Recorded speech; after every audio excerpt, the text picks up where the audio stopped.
Halo, Assalamualaikum warahmatullahi wabarakatuh Tribuners. Hari ini saya Mumu Mujahidin akan ngobrol bareng bersama dengan narasumber pastinya di Inspirasi Bisnis live Facebook tribunjabar.id. Di edisi Rabu 30 September 2020 seperti biasa kita menghadirkan pebisnis-pebisnis muda yang sukses tentunya, yang pastinya kita harapkan bisa menginspirasi banyak orang di luar sana seperti itu. Dan sudah hadir di ruangan bersama saya tentunya, maksudnya secara virtual ya. Di luar sana sudah ada Mas Yoel Lim. Beliau adalah bentar saya lihat dulu. Beliau adalah founder dari CP Megah Sakti Makmur. Benar ya Mas ya? Ya, betul. Halo, selamat pagi Mas Yoel. Halo, selamat pagi, Mas Di mana Momo. nih lokasinya sekarang? Lokasinya lagi di kantor di Oke. Kijora Girang 3. Oke, berarti sedang di kantor ya Mas ya. Mas, hari ini Ya, kita bakal ngobrol tentang bisnis parkir, betul ya? ya, betul. Oke, baik. Mungkin bisa apa namanya bisa memperkenalkan diri Mas sebelumnya. Mas Yoel ini seperti apa gitu. Baik.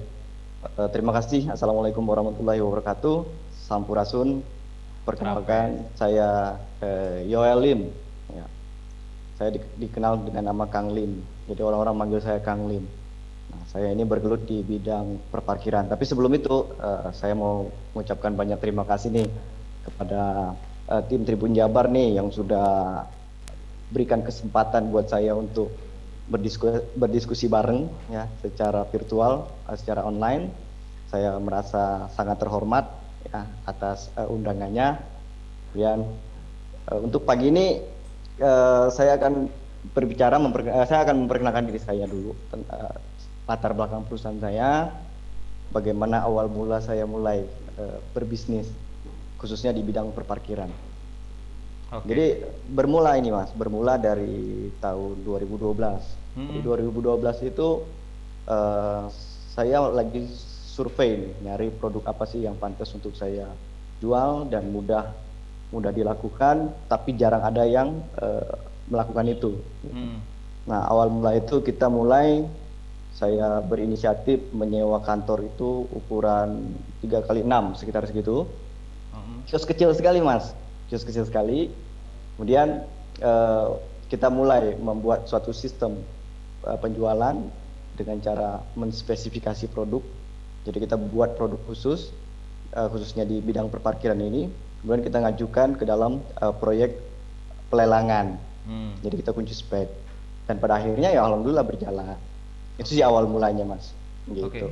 Kalau Jadi bisa kita berbicara tentang bisnis parkir ini kan apa ya? Mungkin sejak awal kita lihat kayak sepele gitu ya Mas ya. Tapi kalau misalnya apa ya? Kita lihat perkembangan sekarang gitu ya, banyaknya gedung-gedung perkantoran, terus kemudian mall, rumah sakit, mereka membutuhkan space parkir itu kalau tidak diatur pastinya bakal sangat kacau gitu. Nah, ini kenapa sih terbersit ide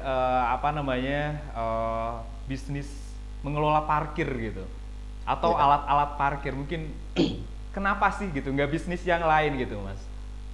ya, yang seperti awal tadi saya sampaikan ya Mas Nunu, bahwa Mas Mumu ya sorry, bahwa saya mencari suatu pekerjaan yang sukar, yang jarang dilakukan oleh orang lain satu. Hmm. Kemudian bicara bisnis parking ini sebenarnya kan sudah sejak lama di Indonesia itu masuk perusahaan pengelolaan parkir. Mm-mm. Nah, sepintas kalau saya sebagai orang awam, saya lewat misalkan masuk di suatu gedung, saya ngelihat ini alat, saya nggak kenal ini namanya apa segala macam, tapi terbesit di pikiran kita, ini dapatnya dari mana sih? Oke. Idenya siapa sih yang mencetuskan ini? Hmm. Dari mana sih produk ini kan gitu kan? Nah, setelah saya survei, saya kaji dan saya lihat bahwa khususnya kita di Indonesia itu dari tahun 97 ya, dari tahun 97 itu sekitar 27 tahun ya berarti ya. Hmm. Itu tuh perusahaan besar di jasa pengelolaan parkir itu dihandle oleh perusahaan asing gitu, Oke. bukan perusahaan lokal. Mm-mm. Maka dari itu saya membentuk tim untuk pertama kali sebelum kita terjun ke nanti ke jasa pengelolaan parkir, kita matengin dulu sih apa sih yang paling atau intinya yang bisa mengganggu atau menghambat jalannya operasional perparkiran. Nah, salah satunya paling dasar itu adalah alat parkir, gitu Mas. Jadi kalau coba kita lihat nih, di area parkir mana yang komersial, yang tidak ada alat parkir gitu. Oke. Gitu, ya awalnya begitu Mas. Dan emang dulu tadi dikatakan 97 itu kebanyakan memang perusahaan asing gitu. Betul. Oke. Dan waktu itu Mas Yoel atau Kang Lim ya tadi panggilannya, Ya. akrabnya. Kang Lim ini lihat lihat seberapa banyak perusahaan lokal yang berpartisipasi di bisnis parkir ini waktu itu. Kalau tahun 97, mulai tahun 97 itu sebenarnya saya belum begitu kenal dengan parkir. Jadi saya kenal parkir itu tahun 2009, 2010. Nah, sampai sekarang lah.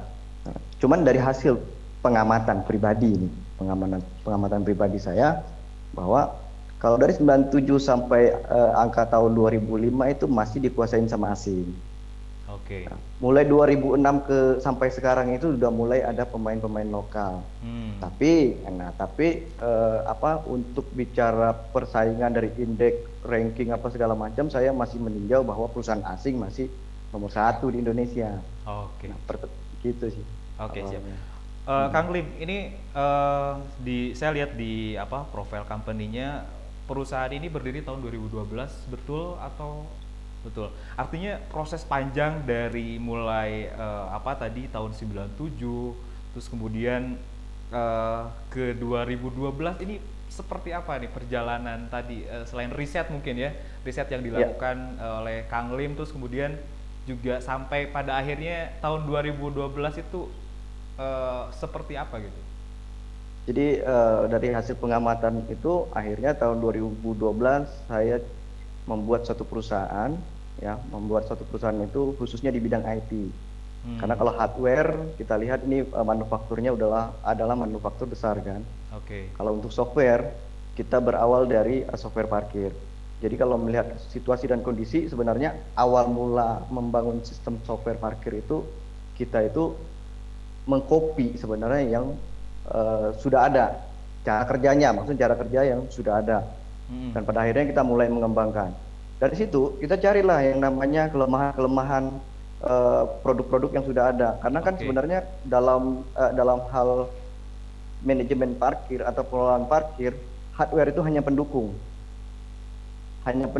Jadi untuk mengarah ke sistem hardware itu atau fokus utama ke hardware itu dikesampingkan. Makanya dalam satu anggaran pekerjaan pengelolaan parkir dalam biaya operasional itu masuklah di dalamnya amortisasi peralatan. Nah, di dalam itu ada biaya yang akan dikeluarkan oleh pengelola parkir. Artinya mereka akan mengeluarkan biaya untuk memaintenance itu alat. Artinya harus ada orang khusus nih yang yang paham betul tentang alat. Makanya kadang-kala kalau kita datang ke suatu tempat yang sudah ada lahan parkirnya dan ada pengelolaan parkirnya, kadang-kadang kita lihat kok sistemnya suka error dan segala macam. Okay. Dari situlah awalnya kita belajar bagaimana membangun sistem, apa sih yang menyebabkan sistem itu error dan segala macam. Begitu Mas. Oke, berarti ini bisa dikatakan sangat matang sekali ya Kang ya. Betul. Persiapannya dari tahun 97 terus kemudian akhirnya baru berani dan buka perusahaan itu tahun 2012. Artinya sangat matang sekali dan persiapannya juga dipersiapkan sedemikian rupa. Tapi ada nggak sih Mas ketika Kang Lim ini kendala gitu di pas kemudian di prosesnya, terus kemudian mungkin sekarang juga gitu, maksudnya kendalanya apa sih gitu di bisnis perparkiran ini? Ya, jadi khususnya kalau fokus saya di hardware, kendala sampai saat ini adalah kurangnya tenaga ahli yang paham tentang sistem perparkiran itu sendiri, jadi hardware parkiran itu. Ya, kalau bicara manajemen parkir sebenarnya kita hanya cukup konsen dengan belajar ilmu manajemen, ya kan, bagaimana mengelola pendapatan, bagaimana mengelola pengeluaran dan segala macam, bagaimana memimpin SDM. Nah itu umum. Tapi kalau untuk hardware atau software itu tidak umum. Jadi dalam hal ini kita MSM ini kan saya bangun ini arahnya untuk membantu pengelola parkir seperti itu. Jadi kalau misalkan nih satu manajemen parkir yang tadinya terkendala oleh sistem parkir, otomatis sudah ada nih ahlinya yang bantu.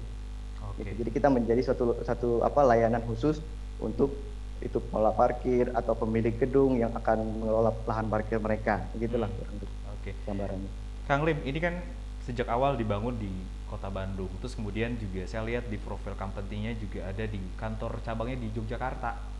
Ya. Nah, ini pemasarannya seperti apa gitu, Mas Kang? Apakah masih di Bandung atau sudah sejauh mana gitu, Pak, pemasaran dari produk-produk dari Ya. MSM ini? Ya, alhamdulillah MSM itu ketika kita bentuk suatu perusahaan resmi, itu kita bisa diterima pekerjaan kita dari Aceh sampai Papua. Wow. Jadi dari lingkup bandara, rumah sakit umum daerah, rumah sakit umum swasta, ya, instansi pemerintah, instansi swasta. Itu saya sudah berhitung itu klien kita itu hampir 700-an. Wow. Jadi dari 2012 itu sudah hampir 700-an. Artinya kita bisa bertahan hidup sampai saat ini ketika satu hal adalah yang kita bisa dipercaya sama pembeli kita gitu, sama konsumen kita. Kemudian mengapa sih konsumen itu harus percaya sama kita? Karena kita menjamin after sales-nya, purna jualnya, kan gitu. Oke. Nah, sampai saat ini dari klien kita 2012 sampai sekarang itu kita masih maintenance. Jadi walaupun itu nanti ada maintenance di Aceh, tim IT kita hanya dari Bandung, sistem remote seperti itu. Jadi kita membuat sistem itu sangat mempermudah konsumen untuk menggunakan atau menjalankan sistem parkir yang kita buat begitu. Oke, tapi sampai sekarang masih berkantor di Kota Bandung dan Yogyakarta atau mungkin sudah ada di Jakarta atau Surabaya atau seperti apa? Ya, jadi fokus utama kita adalah pada pelayanan ke klien. Ya, itu pertama. Jadi kalau bicara induk perusahaan, kita ada di Bandung dan kita punya kantor cabang di Jogja. Jadi kantor cabang Jogja itu kita bangun itu tahun 2014. Oke. Jadi 2 tahun setelah di Bandung dan kita dapat proyek di wilayah tengah, kita ngebangun kantor cabang dan alhamdulillah sampai saat ini masih berjalan dengan baik. Begitu. Atau mungkin ada rencana ke depan gitu buka cabang lagi di Jakarta atau seperti ya. Jadi untuk saat ini kita lebih fokus pada istilahnya itu afiliasi. Jadi kita membentuk suatu grup atau perusahaan holding ya yang menginduk pada MSM Group. Jadi kita sudah ada beberapa klien yang istilahnya bergabung dalam satu grup MSM yang kita sebut dengan MSM Group. Itu untuk wilayah Sumatera sampai saat ini sih masih di Jawa Timur. Itu dalam satu grup kita. Oke, begitu Mas. Tadi ada sekitar 700 pelanggan, terus kemudian sampai sekarang masih dilayani maintenance-nya ketika ada kendala. Betul. Tetap dilayani di Bandung ya, tetap pakai sistem online ya tadi ya. Betul. Oke, terus kemudian juga berafiliasi grup MSM ini nantinya apakah di bidang perparkiran saja, hardware, atau mungkin bergerak ke bidang bisnis lain? Ya, jadi dengan adanya masa pandemi sih sebenarnya ini. Jadi kita mengejar suatu peluang, artinya bahwa di masa pandemi ini pergerakan semua bisnis itu kan dipersempit. Bukan dipersempit ya, mau nggak mau jadi sempit ya, mau nggak mau jadi sempit, bukan dipersempit sih. Jadi mau nggak mau jadi lebih sempit ruang geraknya. Nah, otomatis banyak klien yang berdiskusi sebenarnya dengan kita bahwa mereka dapat suatu lahan untuk dikelola, namun keterbatasan investor nih sebenarnya kan kalau umumnya itu pengelola parkir banyaknya investor. Ya. Cuman dalam kondisi begini hampir semua orang itu nggak mau ngeluarin duit. Nahan. Ditahan. Jadi agak berat, iya betul. Maka dari itu MSM itu berinisiatif untuk berkolaborasi. Jadi kalau misalkan suatu klien itu mereka punya link dan punya kontrak kerjasama dengan suatu instansi atau lahan parkir, mereka bisa menghubungi kita untuk berdiskusi bagaimana apakah MSM itu nantinya akan memberikan pelayanan misalkan support alat dalam bentuk alat atau dalam bentuk sewa atau bagi hasil kerjasama pengelolaan, dan itu arah kita. Jadi dari grup kita itu, di grup kita itu ada beberapa divisi pekerjaan sih sebenarnya. Jadi ada dari sistem parkir, pengadaan hardware, pengelolaan, penyewaan, ya. Kemudian ada juga kita berafiliasi dengan perusahaan security. Jadi Oke. kita juga jadi satu paket perusahaan cleaning service. Nah, di masa pandemi ini kan sebenarnya ruang lingkupnya susah. Oke. Ya, tapi kita coba nyari suatu peluang baru Mm-mm. supaya ini tetap berjalan. Gitu. Oh, oke. Berbicara terkait pandemi sendiri, artinya tadi Kang Lim sudah menyinggung sedikit bahwa ruang geraknya sedikit terbatasi kan, tapi nggak cuman Ya, MSM ya, semua ya, perusahaan pasti seperti itu. ya. Nah, berdampak seperti apa ke MSM pandemi ini, Mas Kang Lim? Alhamdulillah secara keseluruhan sebenarnya di MSM itu tidak menurun dan tidak naik. Oke. Ya, alhamdulillah dengan strategi yang kita lakukan, yang kita bahas di internal kita dan kita lakukan strategi yang kita pakai mengakibatkan bahwa perusahaan kita tetap berjalan sampai saat ini. Hmm. Jadi kalau bicara kondisi kondisi turun pasar kita tidak turun. Tapi Oke. kalau bicara growth juga tidak growth. Jadi kita coba untuk berusaha membalancekan ini dengan strateginya kita. Oke, salah satunya tadi berafiliasi dengan Betul. perusahaan-perusahaan lain Betul. seperti itu. Alhamdulillah sebenarnya di masa pandemi ini malah ada peluang baru Oke. yang bisa sebenarnya kita jalankan. Hmm. Makanya beberapa minggu lalu saya sempat tulis di Tribun Jabar di koran itu Mm-mm. tentang apa kita masyarakat itu harus bangkit Oke. menghadapi masa COVID ini, masa pandemi ini gitu. Ya dengan cara minimal kita ngebangun dulu mindset kita bahwa di balik bencana itu pasti ada sesuatu hal yang lebih baik begitu. Betul. Jadi kita nggak usah berprasangka buruk intinya. Kita jangan Oke. usah berprasangka buruk. Kalau bahasa kerennya itu positive thinking. Positif. Positive Bahasa. thinking. Oke, baik. Kang Lim, artinya bahwa pandemi ini nggak terlalu berdampak terhadap MSM ya, bisa Ya, dikatakan seperti itu. di MSM tidak. Tapi apa namanya di luar sana kan itu tadi pembangunan pembangunan infrastruktur terutama kalau misalnya gedung terus kemudian juga parkiran itu membutuhkan lahan dan lain-lain. Betul. Jadi tidak ada penurunan sama sekali gitu, Mas. Kalau secara data untuk klien-klien saya yang saya pelajari itu pada turun. Jadi Hmm. penurunan itu 75 sampai 90% Oke, klien ya yang Mas ya, kita bukan ya MSM. 75 sampai 90% itu umum penurunan. Bahkan ada perusahaan sampai bisa tutup di masa pandemi ini. Di Oke. bidang kita ya, di bidang kita Hmm. banyak. Jadi kalau secara perusahaan sih saya hitung tuh sekitar 60% itu tutup. 60%. Nah, tapi ada tapinya. Hmm. Dengan adanya teknologi sebenarnya bisa menyelamatkan apa sistem pengelolaan parkir kita gitu. Oke. Karena dengan apa hasil pemikiran-pemikiran aturan-aturan yang dibuat oleh pemerintah itu sebenarnya sudah sangat mengarah pada masyarakat. Hanya saja mungkin kitanya yang kurang peka dengan keadaan Hmm. seperti itu. Nah, misalnya begini. Dengan adanya teknologi sistem pembayaran Oke. sistem pembayaran dengan pola QR gitu kan Hmm. yang sekarang lagi digencar-gencarkan. Kemarin saya ngelihat di berita itu bulan Agustus kemarin itu sekitar tanggal 10 itu launching yang namanya BI-QR atau yang disebut dengan QRIS atau QRIS. Oke. Nah, itu sistem pembayaran yang bisa menampung beberapa metode pembayaran. Misalkan dari ya sebut aja ya, misalkan metode pembayaran e-wallet dari GoPay, Dana dan OVO seperti itu. Hmm. Nah, artinya ketika ada sistem seperti itu, kita bisa membuat suatu gebrakan ya, Peluang untuk baru. mengelola suatu lahan, iya, perubahan baru. Hmm. Karena kan ini kan memang new normal, jadi kita memang harus beradaptasi. Oke. Artinya yang tadinya ada orang di lahan parkir, kita bisa ciptakan sistem robotik yang tanpa orang dengan metode integrasi dengan sistem tadi, gitu, sistem yang dibuat oleh BI. Misalkan begini, kami lagi merancang suatu proyek sistem parkir yang kami sebut dengan MCC.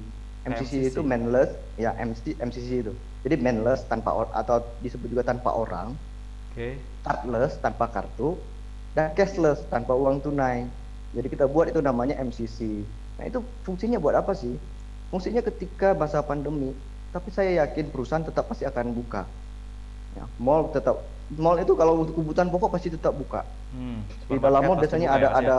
ada grosir atau apa minimal supermarket itu pasti buka untuk menjual bahan pokok itu pasti buka. Artinya jumlah pengunjung pasti tetap ada. Oke. Ya. Dengan penerapan sistem parkir, misalkan kita menggunakan sistem tadi yang tanpa orang, otomatis kan satu sisi kita masih bisa beroperasional. Jadi istilah bahasa apa sampai kolaps sampai tutup sebenarnya kalau kita berpikir secara pengembangan ke depan, sebenarnya itu harusnya tidak terjadi. Gitu. Karena ketika kita sudah dapat site, kita bisa, karena regulasi pemerintah itu jelas banget, kebijakannya jelas banget, bahkan untuk mempertahankan karyawan kita tidak boleh PHK, tapi kita bisa membayar dengan apa pengurangan gaji dan segala macam. Saya pikir dengan pola seperti itu, sistem parkir tetap beroperasional walaupun tanpa orang, walaupun kita tanpa PHK orang, artinya income masih tetap bisa jalan. Oke, itu berarti sih pandangan bisa dikatakan saya. MSM ini ikut beradaptasi ya, menciptakan Betul. sistem baru dengan bagaimana Betul. caranya, yaitu tadi dengan TCC ya, timeless, cashless, Betul. dan tanpa orang itu ya, seperti itu. Ya. Oke, Ya. Mas Kang Lim, ini mungkin saya ingin tanya terkait berapa banyak sih sebenarnya sampai sekarang dari tahun 2012, sekarang 2020 artinya sudah 18 tahun, tadi sudah ada 700 pelanggan dari Papua sampai Aceh. Berapa banyak karyawan yang dilibatkan sejauh Kalau ini? MSM apa intinya itu sekitar 30 orang tenaga ahli. Tenaga ahli 30, sedikit ya Mas, Ya. bisa dikatakan. Karena kita ini masuknya kan ke mentor, Oh, mentor ke ya? konsultan. Jadi ketika kita dapat satu site, kita mementori suatu site itu yang dikelola oleh perusahaan-perusahaan lokal, khususnya di bidang perparkiran. Nanti tim kita akan bentuk lagi di dalam sana, mementoring tim teknisi di sana, tim operator di sana, sampai ke manajerialnya. Biasanya kita dapat apa? Jadi kalau bicara klien 700 itu artinya itu tanggung jawab MSM. Jadi dari 30 orang ini kita bangun skillnya, kita kasih keahliannya untuk mementoring setiap site. Jadi kalau bicara MSM karyawannya banyak, ya pasti banyak karena kita dari 30 orang itu masing-masing sudah megang beberapa side project. Dalam satu side project itu ada beberapa banyak karyawan di dalamnya. Nah, karyawan-karyawan itu digaji dari mana, Pak? Dari pendapatan parkir tadi.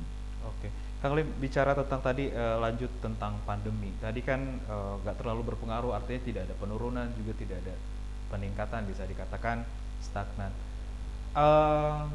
Project terbarunya tadi di masa pandemi ini apa? Mungkin lebih spesifik lagi, Mas, untuk beradaptasi. Ini biar mungkin pebisnis-pebisnis di luar sana juga bisa terinspirasi dengan upaya yang dilakukan oleh MSM.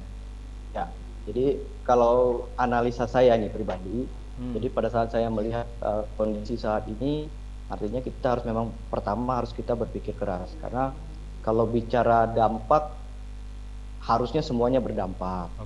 Ya, tapi di dalam masa saat ini itu sebenarnya timbul beberapa peluang. Peluangnya dalam artinya begini, banyak orang yang mundur ketika mengelola lahan parkir di masa pandemi, dengan alasan perusahaannya bangkrut, tutup dan segala macam. Kemudian timbullah pemain-pemain baru yang akan masuk ke sana, tapi mereka tidak punya modal. Artinya ada peluang di sana, ada peluang bahwa lahan itu kosong dan kita bisa kelola itu. Persoalannya apa sih? Persoalannya nggak ada yang mau investasi. Kenapa nggak mau investasi? Karena belum ada kepastian kapan pandemi ini berakhir. Tapi bicara new normal, adaptasi kebiasaan baru, artinya suka tidak suka, itu harus jalan. Artinya kita ngambil peluang itu untuk misalkan nih, mereka nggak bisa berinvestasi, MSM buka untuk berinvestasi. Ada pengusaha yang saat ini misalkan mendapat satu lahan parkir dan keberatan dalam hal mengeluarkan budget. Kita bisa kerjasama. MSM yang menyediakan alat, kita bisa membuka lahan pekerjaan bagi orang-orang yang di sana. Dan bicara apa pandemi pasti akan berakhir. Tidak mungkin tidak berakhir. Maka dari itu saya selalu sampaikan kepada pihak klien kami bahwa ketika kami berinvestasi, ayo kita mengikat suatu perjanjian kerjasama yang jangka waktunya lebih panjang.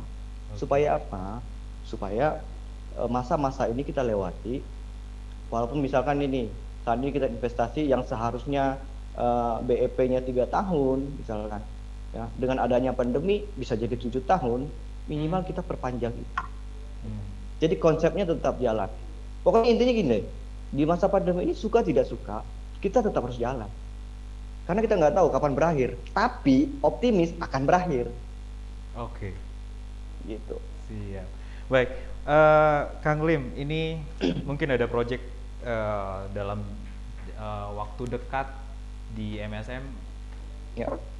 MSM saat ini sudah tanda tangan kontrak ada dengan 5 rumah sakit umum daerah. Wow. Yang akan realisasi di masa pandemi kemarin kita baru kelola di satu lahan parkir, ya mungkin saya nggak sebut ya, di Asia Afrika.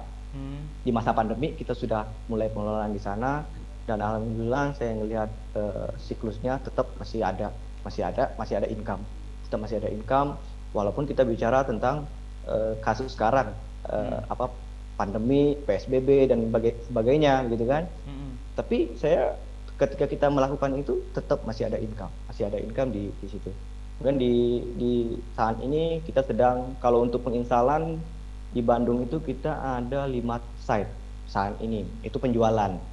Penjualan, jadi hasil dari konsultasi dengan kita segala macam, pada akhirnya klien-klien juga ngambil kesepakatan sama bahwa kita memang harus jalan, dan mau nggak mau mereka juga akhirnya ngeluarin dana untuk pengadaan alat dan sebagainya.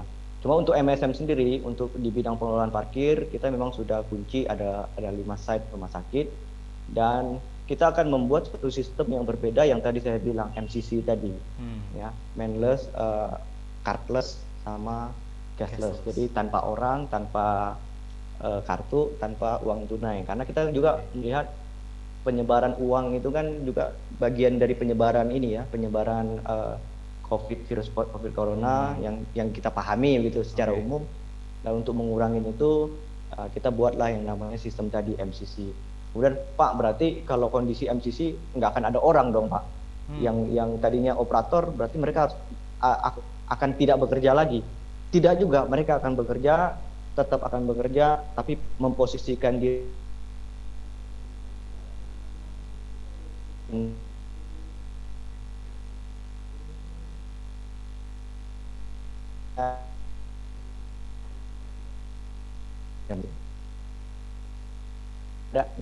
Oke.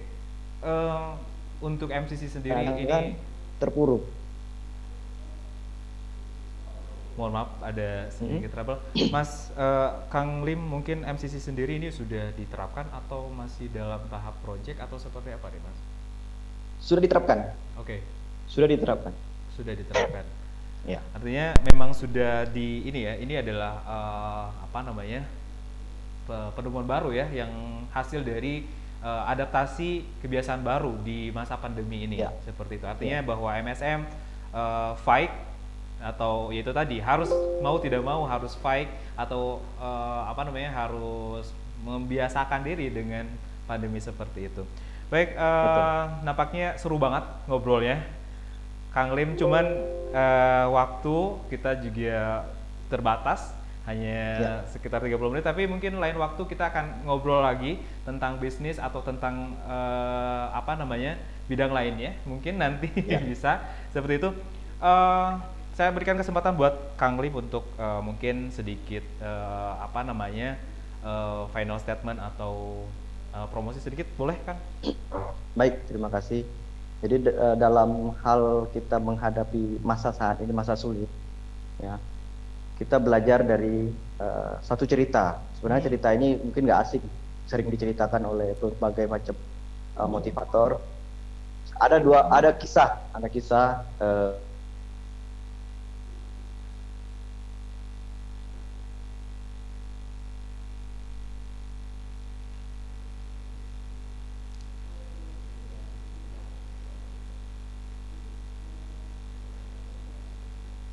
tapi pemilik rumah itu menutup lubang itu dengan baja.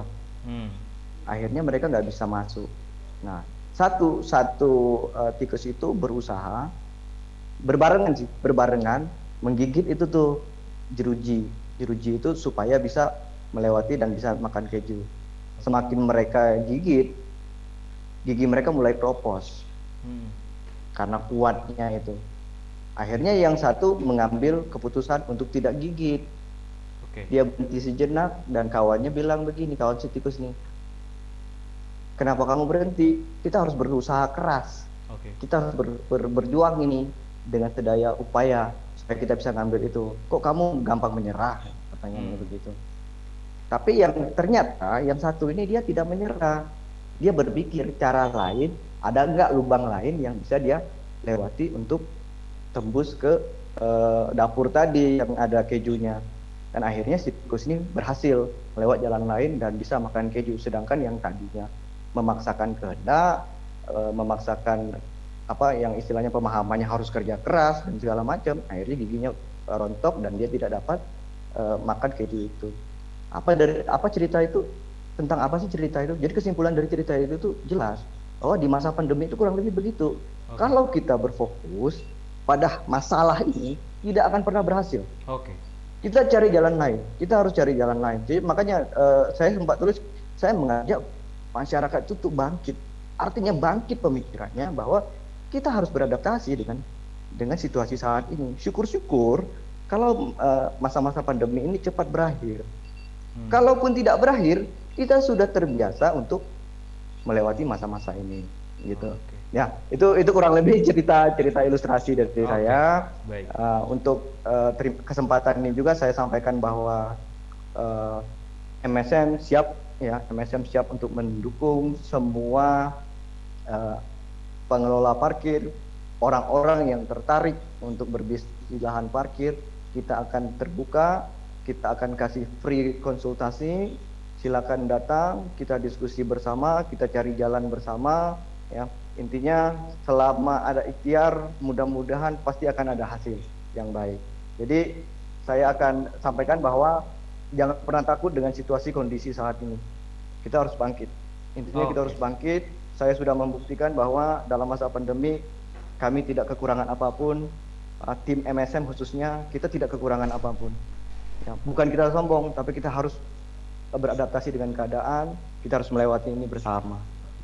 Jadi intinya adalah kalau misalkan ada dari masyarakat Indonesia, khususnya di Jawa Barat, yang ingin konsultasi tentang bisnis perparkiran, insya Allah semampu kami akan bantu secara konsultasinya secara gratis. Jadi bisa datang kemana sih Pak?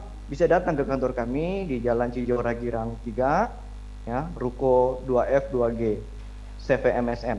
Jadi di pelangnya ada MSM, atau di Google Maps itu sudah ada CV Megasakti Makmur. Jadi bisa datang di Buah Batu ya Mas ya? Iya, Buah Batu. Jadi kita akan bisa ngobrol banyak di sana. Siap. Baik, saya ucapkan terima kasih kepada Kang Lim atau Yoel Lim sudah bergabung di Inspirasi Bisnis Tribun Jabar di live Facebooknya tribunjabar.id. Catatan penting yang saya catat di diskusi kali ini atau di perbincangan kita hari ini adalah bisnis, untuk membangun bisnis yang lakukan oleh MSM ini adalah riset yang panjang tadi yang dilakukan oleh Kang Lim dan timnya dari tahun 97, terus kemudian akhirnya berani untuk membangun sebuah perusahaan di tahun 2012. Ini prosesnya panjang banget, dan artinya bahwa persiapannya sangat matang saya lihat. Terus kemudian juga sampai sekarang berdiri sudah memiliki 700 pelanggan dari ujung Papua sampai Aceh. Ini luar biasa sekali, dan yang terpenting sampai sekarang mereka diservis ya Mas ya, diberikan pelayanan tidak berhenti. Itu yang menjadi kunci salah satunya. Dan di tengah pandemi ini ternyata memang tidak berdampak terlalu negatif atau terdampak kepada MSM, karena memang harus ada upaya yang dilakukan atau adaptasi ya yang dilakukan oleh MSM di masa pandemi ini, di adaptasi new normal, yaitu dengan mencoba menciptakan peluang-peluang baru dengan berafiliasi, atau kemudian juga tadi menciptakan sistem MCC untuk lahan parkir seperti itu. Ini luar biasa sekali, mudah-mudahan perbincangan kita hari ini bersama dengan Kang Lim, founder dari MSM ini dapat menginspirasi banyak orang tentunya, terutama di masa pandemi seperti itu. Baik, saya akhiri perbincangan kita hari ini, Inspirasi Bisnis edisi 30 September 2020. Saya ucapkan terima kasih sekali lagi. Wabillahi taufiq wal hidayah. Wassalamualaikum warahmatullahi wabarakatuh. Waalaikumsalam warahmatullahi wabarakatuh.